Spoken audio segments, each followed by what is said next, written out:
When she opened her eyes, she was lying comfortably in the gutter, looking up into the red face of the bus driver. He had his cap on the back of his head, and a pencil behind one ear, she noticed. There were a lot of other people around, too, all looking interested and solemn. "You all right, kid?" said the bus driver. "Hurt any place?" "My head hurts, kind of," Randy replied dreamily. Something warm and wet ran down her cheek. "The victim must be kept lying down," said a lady with glasses. "That's what my first aid book says. The victim must be kept lying down while someone calls a doctor." Randy sprang to her feet. "My bike!" she cried. "Is my bike all right?" "The victim don't want to lay down," cackled an old man in the crowd. Everybody laughed, except the lady with glasses. "But my new bike!" wailed Randy. "Your bike's okay," said the traffic cop, who had just arrived. "But you've got a bad cut on your forehead. My house is right across the street. You come on with me and let my wife fix you up." He gave her his handkerchief to hold against her forehead and led her across the street, supporting her with his arm. Randy felt proud and delicate, a sort of heroine, the victim of an accident. "Poor little thing," someone said. "My, ain't she brave," said someone else. Now that she knew her bike was safe, Randy enjoyed it all very much. "Hey, Ran, are you okay?" Rush came riding up, looking scared.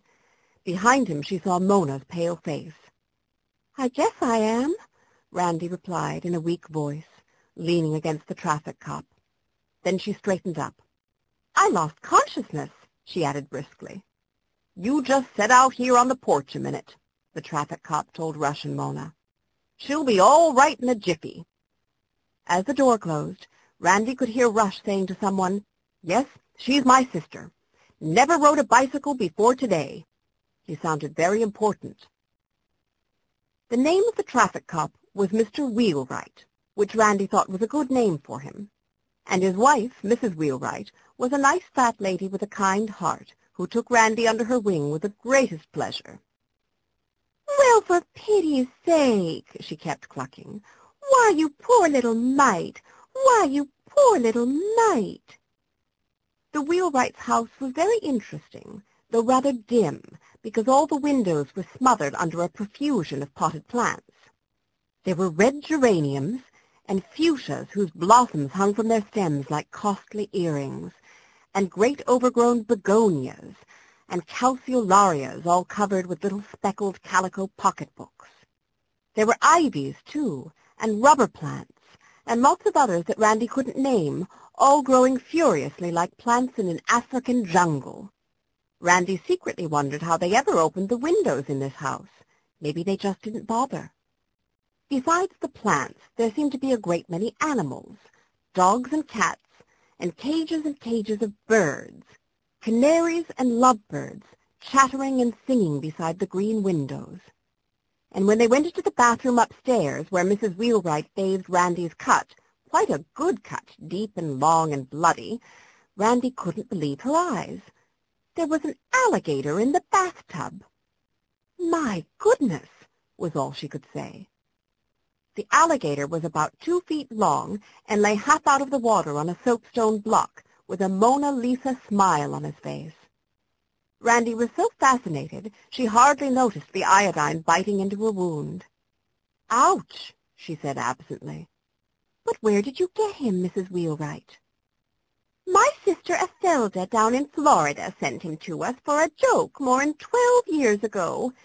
Ed, that's Mr. Wheelwright, figured the creature would die pretty soon. They usually do up here, you know. We sort of counted on it." She put a gauze dressing on the cut and plastered it down with adhesive tape. "Well, but he didn't die," she continued. "We fed him real good and took care of him because, after all, we've got kind of soft hearts. And first thing you know, he's feeling pert as a kitten, and he's got that great big grin on his face." She sighed as she closed the door of the medicine chest. "In summer, Ed puts him out in the tank in the yard. But in winter, now that he's getting so big, we just have to keep him in the bathtub. It makes it awful inconvenient. We have to take our baths in the kitchen, just like there wasn't no modern conveniences in the place." "What's his name?" asked Randy. "We call him Cresty," replied Mrs. Wheelwright.